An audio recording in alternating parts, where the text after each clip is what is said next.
नमस्कार दोस्तों, आप देख रहे हैं target with Chandra YouTube channel. मैं हूं चंद्रभान।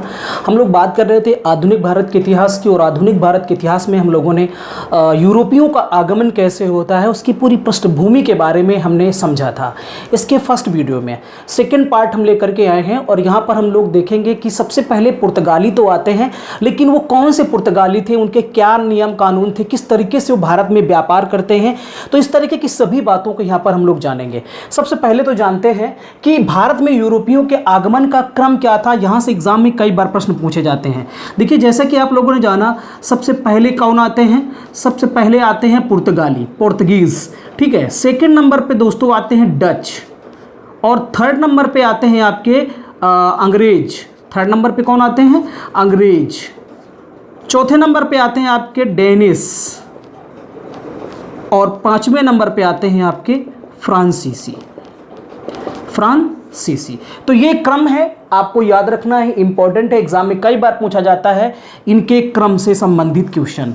तो याद रखिए, पहले पुर्तगाली, फिर सेकंड पे डच, फिर थर्ड पे अंग्रेज, चौथे पे डेनिस और लास्ट में फ्रांसीसी। तो लास्ट में फ्रांसीसी। अब देखिए, यहाँ से कई बार प्रश्न पूछा गया है कि सबसे पहले कौन आए, सबसे बाद में कौन गए। तो सबसे पहले पुर्तगाली आए थे और सबसे बाद में गए थे, ठीक है। तो ये क्रम हम लोग पढ़ते हैं और यहाँ से एग्जाम में क्वेश्चन भी पूछा जाता है। तो हम लोगों ने जाना था कि किस तरीके से पुर्तगाली जो है यात्री आते हैं, और सबसे पहला पुर्तगाली यात्री कौन था इसके बारे में हम लोगों ने पढ़ा था। हम लोगों ने पढ़ा था कि यूरोपीय कंपनियों के आगमन का कारण क्या था, कैसे वो आती हैं, और हमने जाना कि पुर्तगाली यात्री इस तरीके से इस रास्ते से केप ऑफ गुड होप होते हुए भारत के कालीकट बंदरगाह पर पहुंचता है 1498 ईस्वी में, और उस पुर्तगाली यात्री का नाम था वास्को डी गामा। क्या नाम था? Vasco D gamma. तो याद रखिए, 1498 ईस्वी में पहला पुर्तगाली यात्री केप ऑफ गुड होप होते हुए भारत पहुंचा था, ठीक है। और इसको भेजा किसने था? ये किसका प्रतिनिधि था?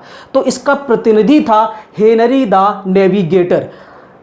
ये हेनरी द नेविगेटर का प्रतिनिधि था, इसको ऐसे समझिए, ठीक है। इसको किसने भेजा था? पुर्तगाल के राजकुमार हेनरी द नेविगेटर ने वास्को डी गामा को। और वास्को डी गामा कालीकट बंदरगाह पर आता है। कालीकट में कम्पक डाबू नाम का बंदरगाह है यहीं पर, और यहीं पर ये जब अपना बेड़ा उतारता है तो यहीं पर दक्षिण भारतीय हिंदू शासक जमोरिन, जो कि उसकी पैतृक उपाधि है।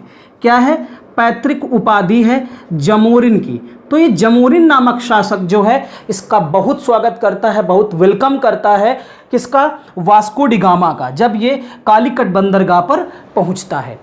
इस समय भारत की स्थिति की बात करें तो भारत की स्थिति ये थी कि भारत में मिस्र के, अरब के, तुर्क लोग जो थे वो सभी के सभी व्यापार किया करते थे। तो एक चीज़ तो आप यहाँ पर याद रखिए, कौन कौन सी बातें आपको याद रखनी है। वास्को डी गामा 1498 ईस्वी में भारत आया। भारत के किस बंदरगाह पर आया? कालीकट के बंदरगाह पर आया।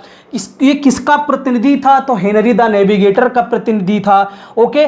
इसका स्वागत किस भारतीय नरेश ने किया? तो जमोरिन नाम के भारतीय नरेश ने किया। और इसकी मदद भारत तक पहुंचने के लिए किसने की थी? तो उस व्यक्ति का नाम क्या है? ये गुजराती था, अब्दुल मजीद, और कहीं कहीं पर आपको अब्दुल मनीद करके भी मिलेगा, तो आप कंफ्यूज मत होइएगा, मजीद या मनीद। इसी ने सहायता की थी वास्को डी गामा की, और इस तरीके से ये भारत आता है। ये बात हम लोग जान चुके हैं, ठीक है, ये बात हम लोग जान चुके हैं। तो ये पहली बार आया। दूसरा बेड़ा फिर आता है, अर्थात दूसरा पुर्तगाली अभियान फिर आता है कब? वही 1500 ईस्वी में। 1500 ईस्वी में दूसरा बेड़ा आता है, दूसरा पुर्तगाली अभियान होता है, और इस अभियान का जो मुखिया था उसका नाम था अल्वारेज कैब्राल।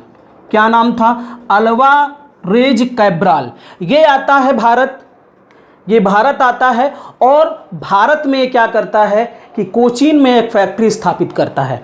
भारत में आता है, ठीक है। और इसने क्या किया कि चूंकि अब यहाँ पे आएगा, तो यहाँ पे आएगा अरब व्यापारी हैं, तुर्क व्यापारी हैं, कुछ गुजरात के व्यापारी थे, कुछ मिस्र के व्यापारी थे। तो इससे इसका संघर्ष होता है आपस में। भारत में जो क्षेत्रीय शासक हुआ करते थे उनका आपस में संघर्ष होता रहता था, और इस संघर्ष का इसने फायदा उठाया और इसने अनुभव किया कि हम इसी तरीके से आपस में लड़ा करके भारतीय राजाओं को क्या करेंगे, अपना आधिपत्य स्थापित करते जाएंगे, हम व्यापार को बढ़ाते जाएंगे और भारत में अपना नियंत्रण स्थापित करते जाएंगे। ये इसकी मुख्य इसका विचार था। बात करें अगर वास्को डी गामा की, तो वास्को डी गामा पुनः कब आता है? वास्को डी गामा पुनः 1502 ईस्वी में आता है। याद रखिएगा, वास्को डी गामा भारत में 3 बार आया था। पहली बार जब बात करते हैं तो 1498 ईस्वी में आया, दूसरी बार ये आपका 1502 में आया, और तीसरी बार 5 सितंबर 1524 ईस्वी में आता है। ठीक है, दूसरी बार जब आता है तो 1503 ईस्वी में कोचीन में फैक्ट्री स्थापित करता है, फिर 1505 में कन्नूर में फैक्ट्री स्थापित करता है। 1524 में जब आता है तो ये वायसराय बन के आता है, पुर्तगाली वायसराय बन करके आता है, कोचीन में आता है, और कोचीन में ही इसकी डेथ हो जाती है और कोचीन में इसकी समाधि बनी हुई है। तो कई बार एग्जाम में पूछा जाता है कि किस पुर्तगाली गवर्नर की भारत में समाधि बनी हुई है, कोचीन में समाधि बनी हुई है, तो वो था वास्को डी गामा। तो वास्को डी गामा की जो समाधि है वो कोचीन में बनी हुई है। 1524 में इसका देहांत हो जाता है। तो ये 3 बार आता है, ये 3 बार आता है। बात करेंगे 1503 ईस्वी की, तो 1503 ईस्वी में कोचीन में पहली फैक्ट्री स्थापित की गई। 1505 की बात करेंगे तो कन्नूर में पुर्तगालियों ने दूसरी फैक्ट्री स्थापित की, और 1505 ईस्वी में यही जो पुर्तगाली सरकार थी उसने एक नियम बनाया कि ऐसे कैसे काम चलेगा, हम भारत में अपना आधिपत्य कैसे बढ़ा पाएंगे। तो एक नियम बनाते हैं, वो नियम ये था कि प्रत्येक 3 वर्ष के लिए एक गवर्नर को नियुक्त किया जाएगा। प्रत्येक 3 वर्ष के लिए एक गवर्नर को नियुक्त किया जाएगा। और जो पहला गवर्नर था वो कौन था दोस्तों? Alfonso de Almeida. पहला जो गवर्नर था वो था अल्मीडा, डी अल्मीडा, वो आता है। चलिए आगे देखते हैं। तो अल्मीडा आता है और क्या क्या करता है, उससे कि कौन से प्रश्न इंपॉर्टेंट हैं, उन सभी बातों को हम लोग यहां पर जानेंगे। देखिए, अल्मीडा,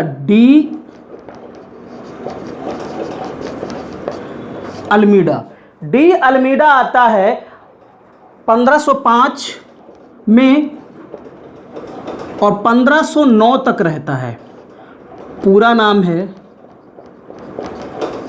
फ्रांसिस डी अल्मीडा। कुल मिलाकर के 3 पुर्तगाली आते हैं। एक तो ये हुआ, दूसरा आपका अल्फांसो डी अल्बुकर्क, ठीक है, और इसका समय था 1509 से 1515 तक। तीसरा जो है आपका वो है नीनो डी कुन्हा, ये 1529 से 38 ईस्वी तक रहता है। तो कुल मिलाकर के 3 ये आपके पुर्तगाली गवर्नर भारत में आते हैं। हम लोग एक एक के बारे में पढ़ेंगे। सबसे पहले हम लोग पढ़ेंगे फ्रांसिस डी अल्मीडा के बारे में। सबसे पहले किसके बारे में पढ़ेंगे? फ्रांसिस डी अल्मीडा के बारे में पढ़ेंगे। तो देखिए, first number Francis de Almeida 1505 से 1509। फ्रांसिस डी अल्मीडा, तो हम ये देखेंगे कि फ्रांसिस डी अल्मीडा से इंपॉर्टेंट फैक्ट कितने बनेंगे वो हमको जानना है। तो एक तो बात ये कि ये एक प्रश्न ये पूछा जाएगा कि पहला पुर्तगाली गवर्नर कौन था। तो पहला पुर्तगाली गवर्नर कौन था? Francis de Almeida. दूसरा इंपॉर्टेंट प्रश्न ये है कि ब्लू वाटर पॉलिसी किसने, कौन लेकर के आया, ब्लू वाटर पॉलिसी कौन लेकर के आया?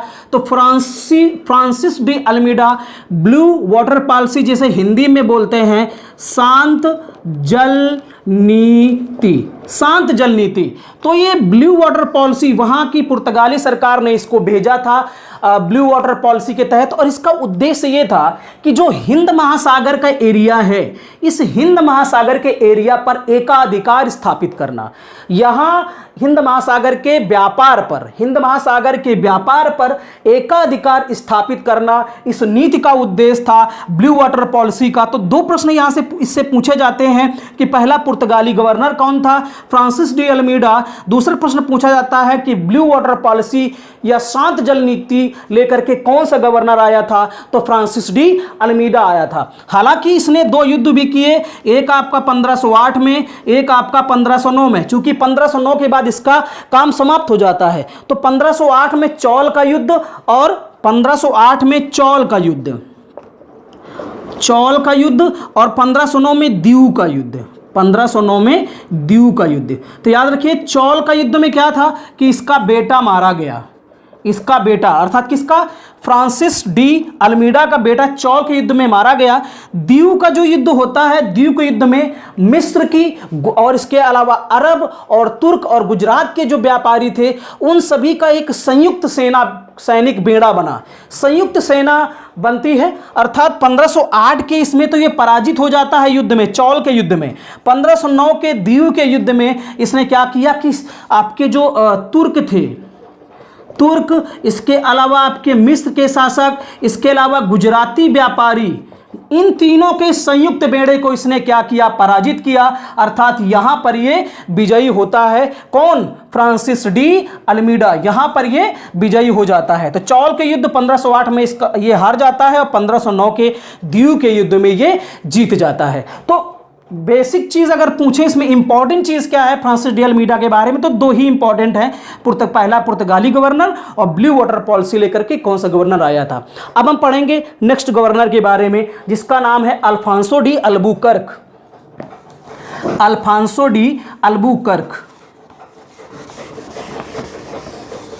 Alphonso de Albuquerque, Alfonso de Albuquerque. Alfonso de Albuquerque का समय था 1509 से 1515, इतने समय में तक ये आया था। कौन, आपका अल्फांसो डी अल्बुकर्क। देखिए जब हम पढ़ते हैं किसके बारे में, पहले हमने पढ़ा फ्रांसिस डी अल्मीडा के बारे में।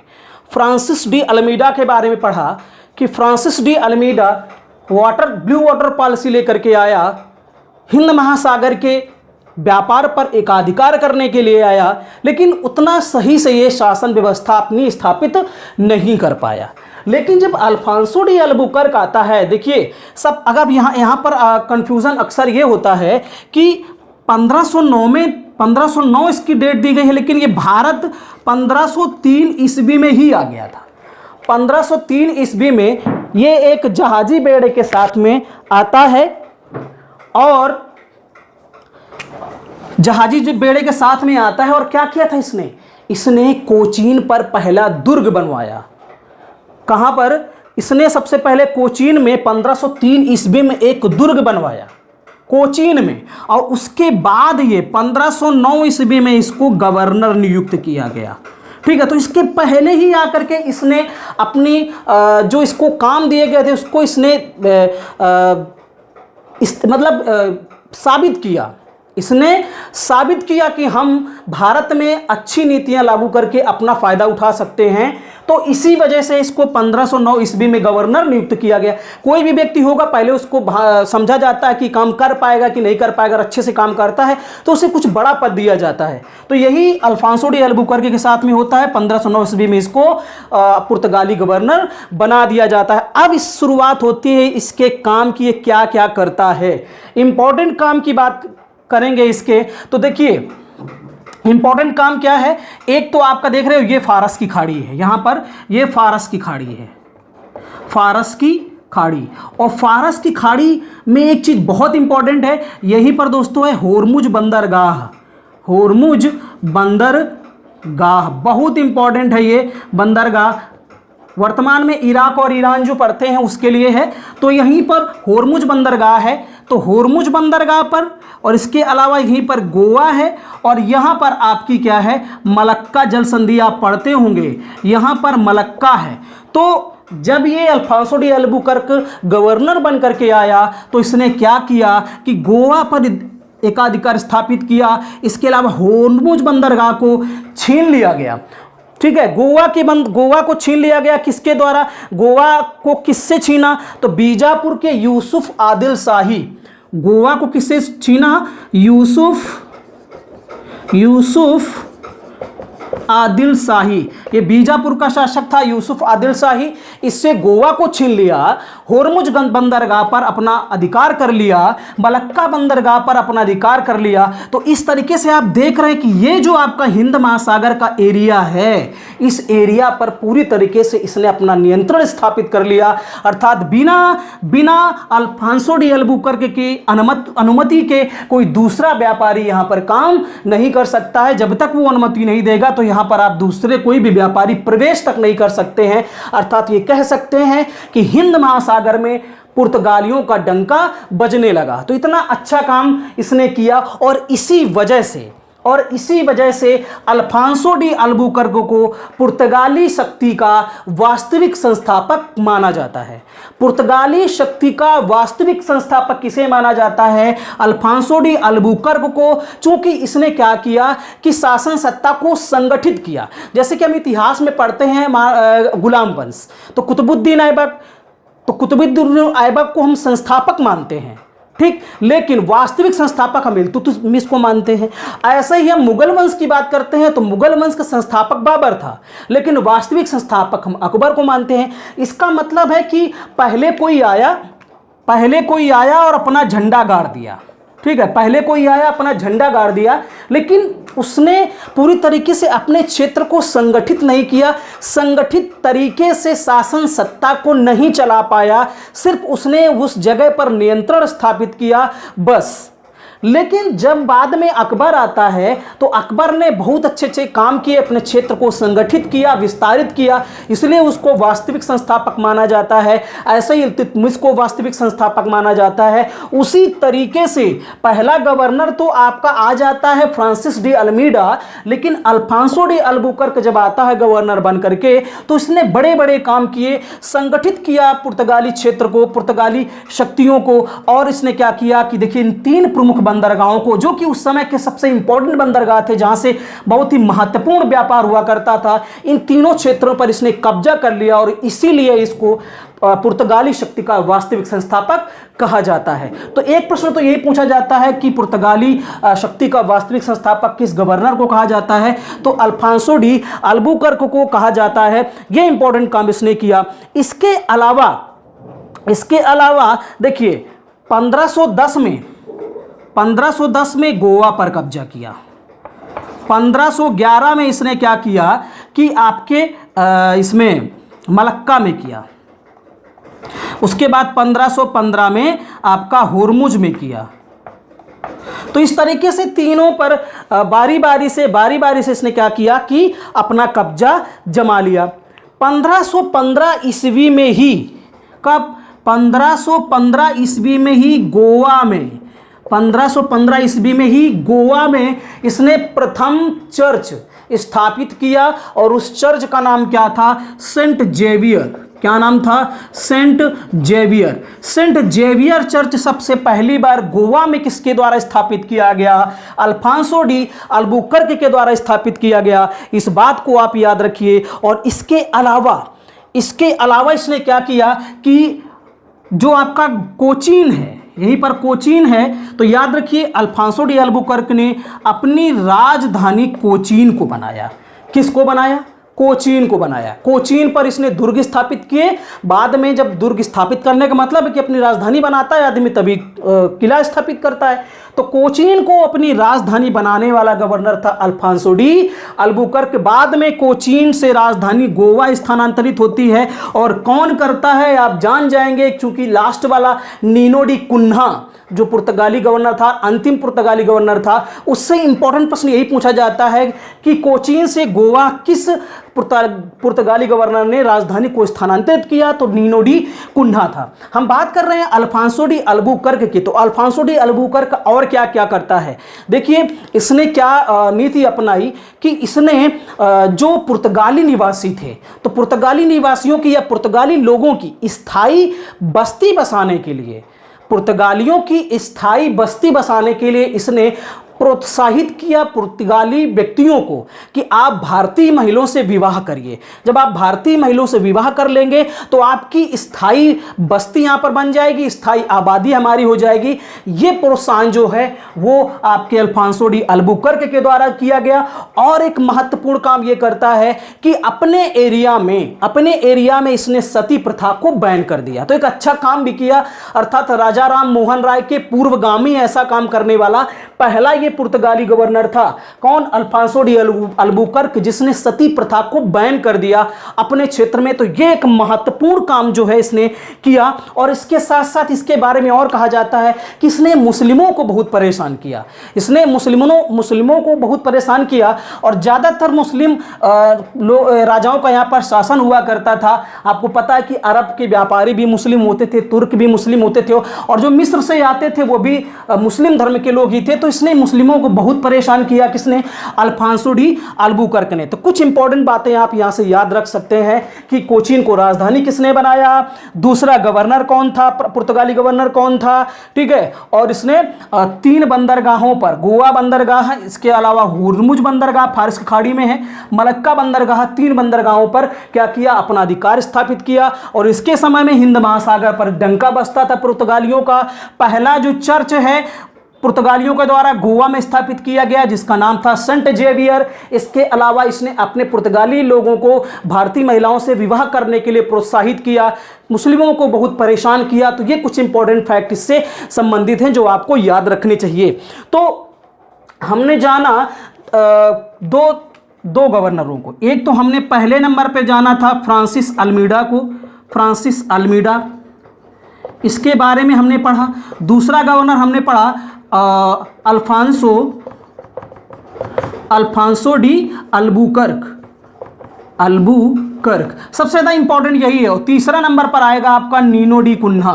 कौन आएगा? Nino de Cunha. और इसके अलावा हम लोग पढ़ेंगे किस तरीके से पुर्तगालियों ने, मुंबई की कहानी क्या थी इनकी, और एक आर्मेज काफिला कॉर्टेज की एक इनकी पद्धति थी, वो क्या थी, पुर्तगालियों का योगदान भारतीयों के लिए क्या था, पुर्तगालियों का पतन कैसे होता है, ये सारी की सारी बातें हम करेंगे इसके बाद वाले वीडियो पे।